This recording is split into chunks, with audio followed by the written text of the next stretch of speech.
Bismillah, alhamdulillah, peace be with you. Assalamu alaikum. Thank you for tuning in to the Deen Show. Always exciting. Every week a brand new show, a brand new guest. And with us today, we know that according to the Guinness Book of World Records, it's the world's fastest growing religion, Islam. This way of life that brings peace, prosperity, purpose, gives you purpose. What's the purpose of life? Is it to acquire a lot of wealth, money, entertainment, numbing your mind with music, movies, and then what? That's it? That's all you got? But this person went beyond that. He was searching for the truth and he found it. But guess where? You won't believe it. This is a surprise. My next guest accepted Islam back in 2003. He was an MP for the U.S. Army. We'll be right back with the surprise guest here to tell us his story. Don't go nowhere. This is the Deen Show.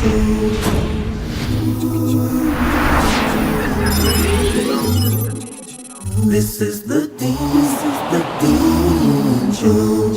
This is the Deen Show. This is the Deen Show. This is the Deen Show. This is the Deen Show. This is the Deen Show. This is the Deen Show. This is the Deen Show. This is the Deen Show. And back here, told you surprise, Terry Holbrooks, the author of Traitor. How you doing? Alhamdulillah, it's a pleasure to be here. Jazakallah khairan. I'm really excited. You know, some people buy a Japanese car, and we buy Chinese every day, don't we? But we don't get people, driving Mercedes-Benz German car. But when you buy a car, you buy a product or any of these things from a foreign country, people don't consider you a traitor, do they? Well, I guess it's the difference between a religion and a car. But I mean, this is even more important. Most definitely. And you came to this beautiful way of life, the way of life that Jesus lived. Jesus was a Muslim. He submitted to the will of God in 2003. But the surprise was, I said, you accepted it in a place that is a scary, scary place. It's out there in Cuba, right? Correct. Tell us about this. In 2003, tell us the story. Let's go way back then. But you know what? Before we even go to that, we're not going to reveal the place. Some people have heard your story. Many people haven't. What were you before you accepted Islam? Your parents were practicing Christians? My biological parents weren't religious in the slightest. When I was 7, I went to live with my grandparents due to them having just difficulties with each other. My grandfather was Catholic and my grandmother was Protestant. And being that neither one of them felt that one religion was better than the other, they didn't tell me that I should be a Catholic or a Protestant. They told me I should think for myself, I should study the religions of the world, and I should make my own decisions. Most people aren't even thinking about religion. You heard me open the show. I said, look, they're talking about partying, numbing the mind with music, entertainment, right? Strip clubs, parties, social gatherings. It's all about fun, And those big parties of fun, big side effects, drugs. People are just all over the place. Unwanted pregnancies, STDs, all sorts of corruptions out there, and people are just still suicidal from all this fun, right? Xanax and all the other things. I mean, how did you flip? I mean, did you go through this phase in life? I had a rebellious streak for a while. It was about the time that I turned 18 that it just wasn't going to happen. I put myself through high school and I got out of there early. I went to a trade school, the Conservatory of Recording Arts and Sciences. I was 18 years old. I'd already accomplished this and was sitting around doing nothing. I was going down that path that you're talking about, and that wasn't what I wanted. That wasn't the future that I wanted. I looked on the television, and of course, television was in full swing with the recruitment commercials for the Army. 9/11 had happened, and they needed soldiers. So I thought to myself, that's probably a good step. I can get some discipline, get some structure and order, and it'll look good on a job application for the rest of my life. Muhammad Ali accepted Islam. He was not considered a traitor, was he? He was a world-famous boxer. He's gone down in history as one of the greatest athletes of all time. And the list goes on, so many people to mention. He was just one of them that came to mind. But why did you call your book Traitor? I mean, were your peers, now you went to the army just because you were someone who chose to submit to the Creator, not to the creation. That's what a Muslim is. Abraham was a Muslim. He was not a Jew or a Christian. He was one who submitted to the will of God. He didn't worship himself or Jesus or monkey or stars or suns or anything in the creation. You wanted to worship the Creator. You became a Muslim. That's what a Muslim is. And you were labeled a traitor. Why is that? If I could answer that question, I probably wouldn't have used it as the name for my book. The name itself was actually inspired from a Newsweek article that came out back in 2009. I think within 18 hours there was 3,000 comments on that article, and the majority of them were calling me a traitor to the country, a race traitor, any variation of the word traitor. It was used. And the way African Americans have reclaimed a word that was used against them in a very negative way is what I'm doing with the word traitor. You want to call me a traitor? Fine, I'll embrace it. Explain to me, tell me, how am I a traitor? I'm an American. You were American? Correct. Did you now accept in Islam? Did you become an Arab? No. Did you change? Did your DNA change or something? No. To the best of my knowledge, it's still the same. And most of us here that were born here. I was born here. I love my country. I wouldn't want to live anywhere else. You know, a lot of the things that we see out there, because we're commanded to invite people to good, to try to get people away from things that aren't good for them. So to invite people to the purpose of life and to share this beautiful way of life.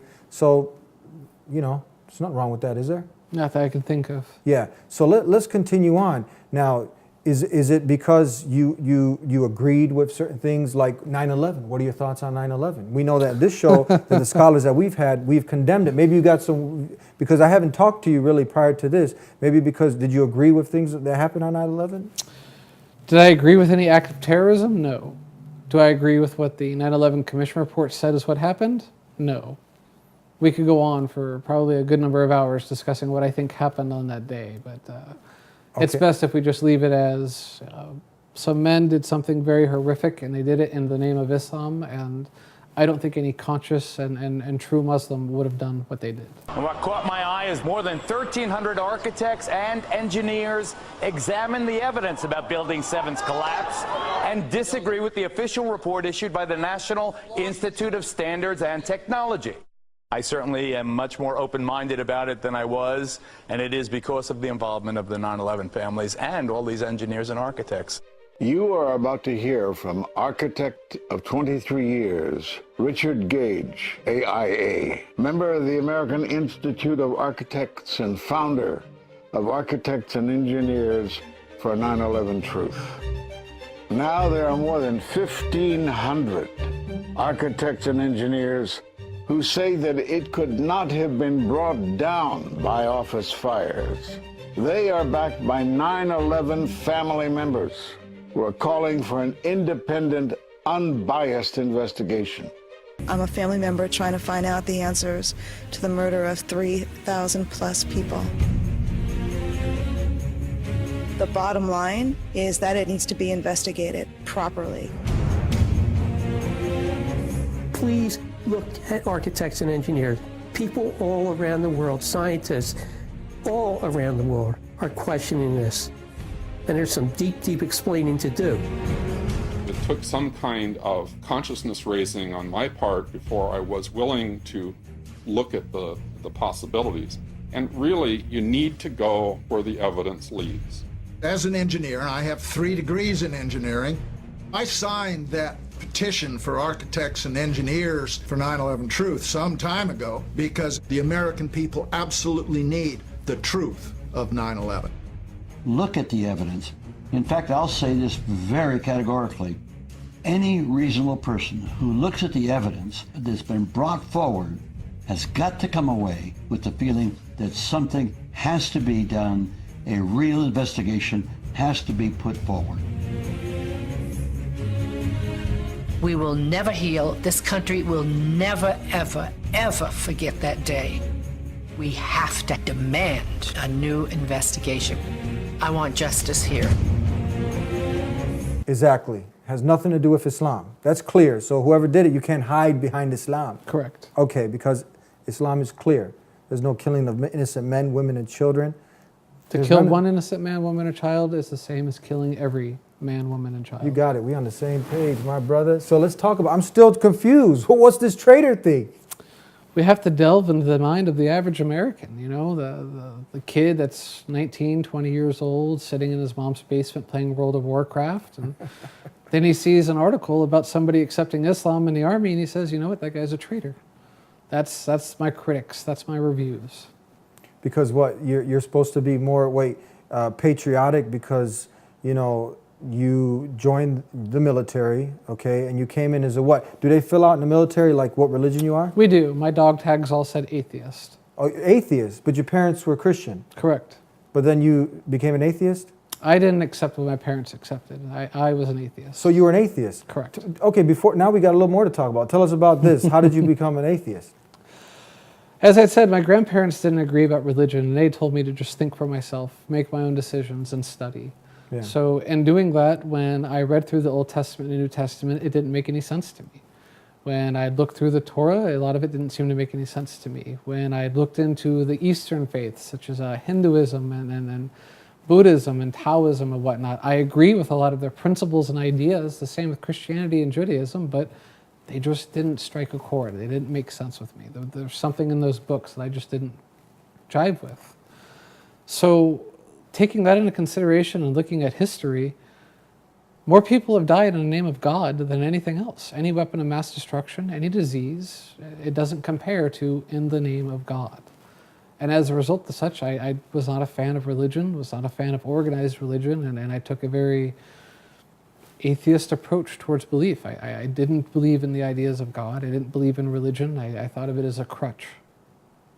But were you considered, now that you didn't register as a Christian, register as an atheist, you still weren't considered a traitor? Not at that point. But you became a Muslim and they considered you a traitor? Amazing, amazing. We're going to take a break, Terry. We'll be right back with the rest of your story. And we still didn't tell you the secret where you actually accepted Islam. This is amazing. You don't want to go anywhere. When you hear this, it's gonna blow your mind. We'll be right back.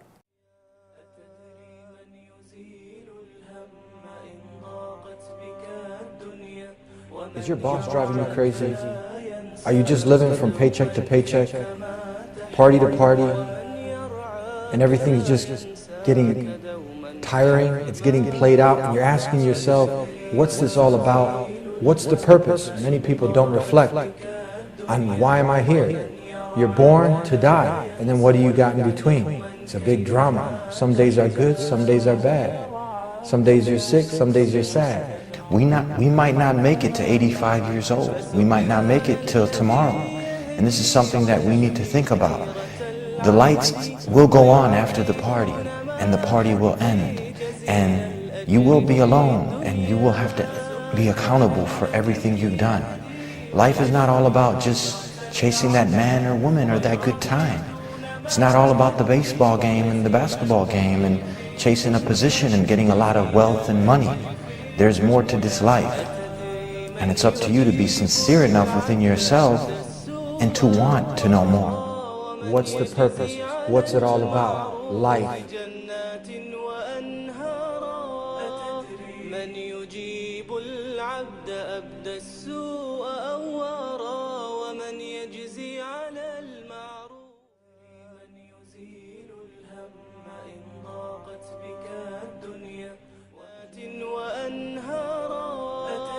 من يجيب العبد أبدى السوء أوارا ومن يجزي على المعروف. Back here on the Dean Show with Terry Holbrooks, the author of Traitor. So you went from being a Christian, things didn't add up, didn't make sense. God the Father, God the Son, Holy Ghost, not three but one. So you figure out, who do I pray to, right? You know, times get tough, I'm praying to the Holy Ghost. He's not around, I go to Jesus. And then Jesus, then, you know, the turbulence really hits and people call upon God, right? But when he saves them, then they go back to associating partners. But in Islam, it's pure monotheism. The Creator, worshiping Him alone. That makes sense, doesn't it? That's the only thing that makes sense. But then most people now, they get into this. They get into, okay, or all organized religion. Most people become atheists because of organized religions. Organized religions. And many of the religions, contradictions. But the religion, the way of life that's from the Creator, has to make sense. It's perfect. There's no flaws in it. You saw the flaws in the man-made religions. You became an atheist. Now you're in the army and you got shipped to Guantanamo Bay. Guantanamo Bay. Get the out of here. Are you serious? Guantanamo Bay? You were a Guantanamo prisoner Bay, there? Camp Delta. I was a guard. You were a prisoner? No, a guard. I'm just joking. You were a guard. So how did, you would never expect someone to accept Islam there. What happened? Wow, how to summarize that one quickly.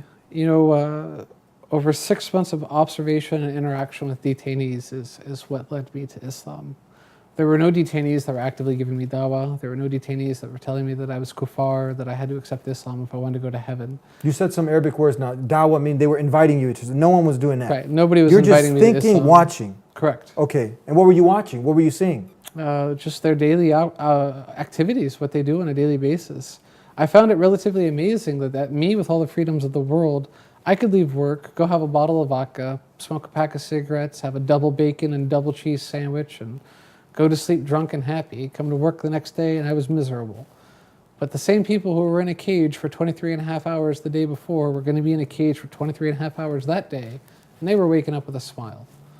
That to me told me there was obviously something big and something important that was the difference between the two of us. Someone out there is saying, like, look, those are the terrorists. Those people, they hate our way of life. They're trying to blow us up, and you're over here siding with them. What would you say?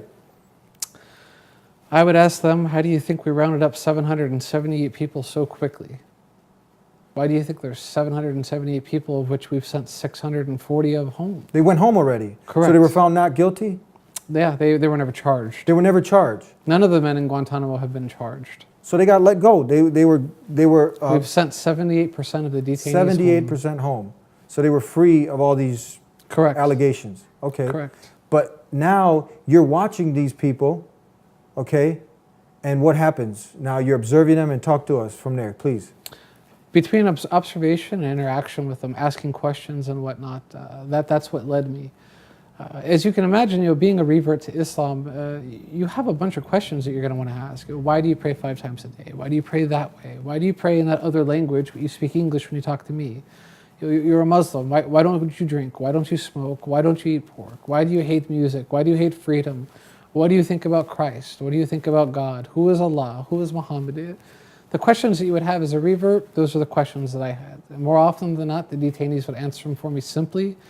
Sometimes they'd answer them a few times until I understood. Sometimes they'd answer my question with a question, knowing that if I thought about the question they asked me, I'd realize that the first question I had asked them didn't make any sense to begin with. Were the other guards asking questions too, like you? No, I'm fortunate in the fact that when I was in Guantanamo, I was very low in rank. So everybody else who was above rank was delegating the work to me, and then they would go and spend time in air-conditioned shacks and try to avoid being outside and dealing with the detainees.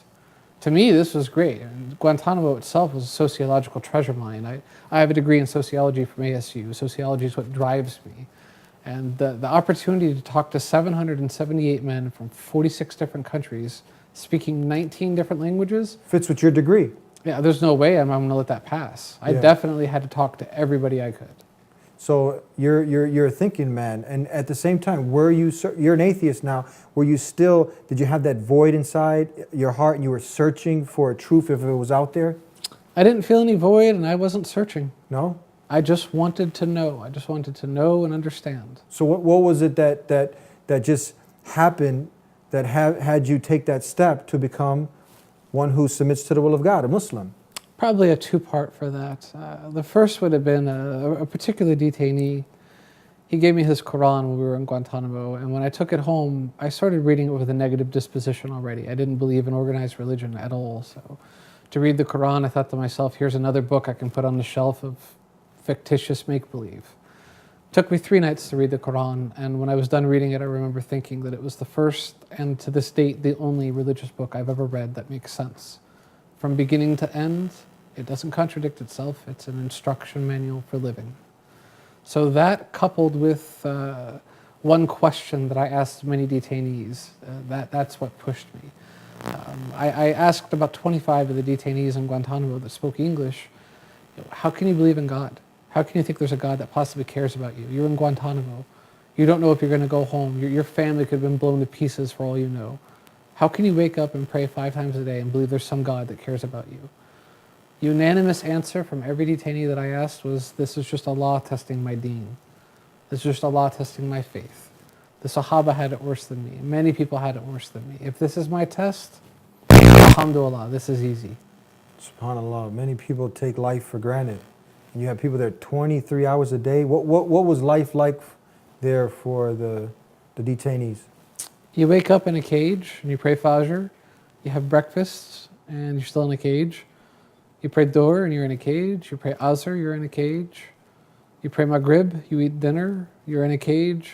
You pray Isha, you're in a cage. They were more resolute about their deen, more adamant about their deen, that way of life. They didn't give it up because you would think, like, from your perspective, someone's there and they would like, how can I be here blaming God, and then giving up their religion? But were people becoming more strong in their religion from what you saw? Most definitely. Yeah? Most definitely. I've actually spoken to a good number of the detainees who've gone home, and many of them have told me that Guantanamo was essentially, it was a heaven sent. And when I asked them, how can you say that about Guantanamo? There's no way. You've got to speak to some of them that they many of the detainees. Where? Like, where did you guys meet? Here in the States, or? It's amazing what you can do with the internet. In the internet, okay. We send emails with each other. I've been to the United Kingdom, I've been to Saudi, I've been to Turkey, I've been to a number of countries. So these are people who got released of any kind of wrongdoing. They got sent home, and you got in touch with them. Correct. And tell us, what were they saying to you again? They had said that Guantanamo was a heaven sent. When I asked them, how can you say this about Guantanamo? Mozambique, his answer is probably the best. When in your life will you ever have the opportunity to have 2 years, 3 years, 4 years away from your bills, away from your job, away from school, away from your family, and the only thing that you have is your Quran? He took that time and he made the most of it. Memorized the Quran, he knows it inside and out. Many of the detainees did the exact same thing. Guantanamo for them served as a few years away from the world to learn their deen. This way of life, Correct. Islam, their religion. What about the horrific events that we all heard, we've seen on the news? Were you there when, those pictures were taken and the torture that was going on? What you're referring to when it comes to the pictures is actually Abu Ghraib, not Guantanamo. Oh, that's not... They're distinctly different facilities, but the torture and interrogation that happens in those two facilities is the same. So yes, I was there when those types of things were occurring. Mm-hmm. And I'd be a liar to say that it doesn't haunt me to this day. I wish that I'd done something about this when I was in Guantanamo. The time to have taken action would have been then, not now. But what could you have done? Been a conscientious objector. No, I'm not going to do this. No, I'm not going to treat these men this way. No, I'm not going to participate. Mm-hmm. Are there any people of God consciousness that did step up? We have that captain. Have you met him? Captain E. Yeah. He was there with me. He was there? With me. Okay. He's another person that also accepted Islam. He was a captain in the army, right? He accepted Islam. He was a Muslim chaplain in the army. He was a Muslim chaplain in the army. Yeah. So what happened next now? You talking, you left there. Did you accept Islam at Guantanamo or after you left? Halfway through my time in Guantanamo, I said my Shahada with a detainee. Okay. So what did that, you know what? We got to take a break. People are wondering, like, what did that entail? Because some people, they know, okay, you become a Christian, you go get dipped and baptized in a big pool and stuff. Was there a pool there? Did you have to get baptized to become a Muslim? Great time for a cliffhanger. Yeah, so we're going to be right back to answer this question. I know you got many more. I'm going to try to ask them for you here on The Dean Show with Terry Holbrooks. We'll be right back.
Why is our news media foaming at the mouth when it comes to stories about Islamic terrorists, but not white guy terrorists?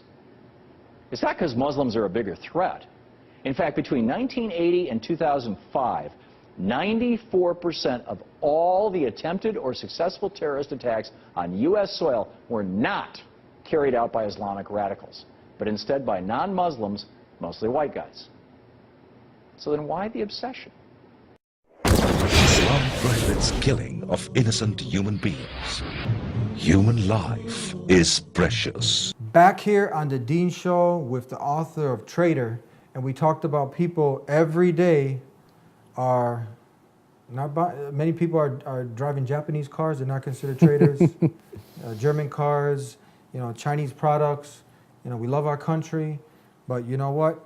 We love God first and foremost. We love the Creator first and foremost. The one who gave us the eyes that we see with, the air that we breathe with. The one Creator, the Creator who created Jesus, Moses. No Muslim is a Muslim unless he believes and loves Jesus. But never did Jesus ever claim that he was God or he said worship him. And it's an article of faith to believe in Jesus. And you obviously know that as a Muslim now, we do what Jesus did. We pray to God. We don't worship the creation. We worship the Creator. And you did that. And that's the part of the procedure to become a Muslim, is to agree that I'm not going to worship anything in creation. I'm going to only worship the Creator. There's nothing worthy of worship but God, and Muhammad is the messenger. When did you take that testimony of faith, the Shahada? Did they have to dip you in a pool? I actually had many of the same questions. I didn't know if I was going to be saying a funny prayer and a chant, if we were going to have to light incense and candles, if there was going to be a bath. I didn't know what to expect, but I knew December 29th, 2003 that I wanted to embrace Islam. This same detainee that gave me the Quran was the same detainee that I said my Shahada with. And at first when I had asked him, I want to embrace Islam, can you help me with it? He said no. He was very adamant about not allowing me to embrace Islam at first. He sat me down and said, do you understand what you're getting yourself into? Do you understand the way your country will look at you, the way your family will look at you, your friends, your army? Do you really know what you're getting yourself into and saying your Shahada? And it like I said, it was a no-brainer. To see these men waking up and being able to smile and go through each day, and me having all the freedoms in the world and being miserable, I wanted what they had. And if the difference between us was Islam, I wanted it. Was this something of, obviously we can't say this was blind faith, because you really, you were looking at this, with an open heart and open mind, obviously. You were asking questions. And do you feel that most people, if they do the same thing, if they take a scientific, analytical approach, and they open their heart and mind, that they'll come to the same realization that you came, that this way of life, Islam, submission to the will of God, is not an organized religion by man or men, but it's the one organized by the Creator, if they give it a shot? Not only do I believe that, I actually wouldn't want it any other way. I don't think that being out there and being evangelical is an advantage. I think telling people the science and the facts and allowing them to see the proof for themselves, it's kind of hard to refute where the Quran came from when you look into the science of it. Have you become a better human being after accepting Islam? I think my wife would say yes. I would say yes. I put down alcohol, I put down smoking, I put down a lot of bad habits that I used to have. I've become a nicer person, a kinder person. I would say in many ways, yes, Islam has definitely improved my character. I mean, some people, they think, okay, you accept Islam, you become some fanatic. I mean, how far away is this from the truth? I'm not leading, there's some people leading the witness, but I know people that I sit with who've come from just a scumbag life, people who had no life, people who had all the money, the most academic, people who are at the lowest of low, but when they came to Islam, now, like your character gets better, you leave off a lot of the vices, what do you have to say to people out there, the skeptics who are like, who are like traitor? Well, the current statistic is that 1 in 3 people in the world are of Islam, that 1 in 3 people are Muslims. So if that in fact is the case, and you think that all of these Muslims are fanatics, wouldn't America have a genuine problem? Wouldn't we really have something to worry about if 1 in 3 people hated America? I mean, it should be pretty easy to read between the lines and see that the news is lying to us, the media is lying to us, that with just a little bit of intelligence and a little bit of investigation, you can see that Islam's not the boogeyman that it's been made out to be. That's really sad. When the actual peacemakers, the people of peace, have been made out to be the people of war, because we really are the people of peace. You know, salam, peace, is in our greetings. We greet each other with assalamu alaikum, peace be with you. And Jesus, by the way, greeted his followers with shalamu alaikum, peace be with you. We pray like Jesus prayed.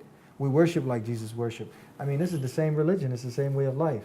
So, you know, it's a shame that you know, even if you look at, I'm sure you know these statistics, you know, 94%, you know, if you look at the FBI statistics, the facts, you know, of terrorist attacks were not perpetuated by Muslims. Is that right? Most definitely. Yeah. So what do you, I mean, when people see these facts, or do they even bother looking? I don't think most people look. I think it's easier to just listen to what the news has to say and to watch what the television tells you and to believe that, as opposed to doing a little bit of research on your own. And I hate to say it, but I think that's genuinely what the truth of the situation is. Before we give, because we just gave people a little taste test about your life, but you actually wrote this book. Mm-hmm. Now tell us, what advice would you have for the person that's also in the same situation, man or woman, and you know, they've been to all the parties, they've done all the drugs, hard or soft, you know, addicted to porn, not happy, you know, multiple girlfriends, multiple boyfriends, money, I mean, just like bank accounts full of money, but they're broke in the heart, right? And they just flickering through and they caught the Dean show and they're like, look at these two white guys. Oh, they're Muslim, right? But I like what they're saying. It makes sense. What would you have? But they've still got this, you know, this false notion about Islam, you know, Arab in the desert, things blowing up. You know, what advice would you have for this person before we lose them and they turn the channel? You know, I hate to be so cliche, but take a look in a book, Reading Rainbow. I like to go back to when I was a child. I don't know of anybody who's ever died from opening a book. Open it up, read it. That's it. It's as simple as that. Read, study, and if they like what you have to say, tell them about where they can get your book, Trader. It's available on Amazon at this point, but it's a little difficult to find. I would suggest going to www.gtmobook.com, getbobook.com. It's available for Kindle and paperback. No one ever died from opening up a book. I like that. We'll end with that note. Thank you for being with us, Mr. Terry, and we'll see you hopefully sometime in the future. Inshallah, I'm always God available. willing. Thank you. And nobody ever died from opening up a book. I mean, if you lost your mother and she sent you a letter and they told you, look, go to this place where you can read it. I mean, I'm telling you, open up this Quran. Get it for free, 1-800-662-ISLAM. We'll send it to you. Read it. Don't shy away.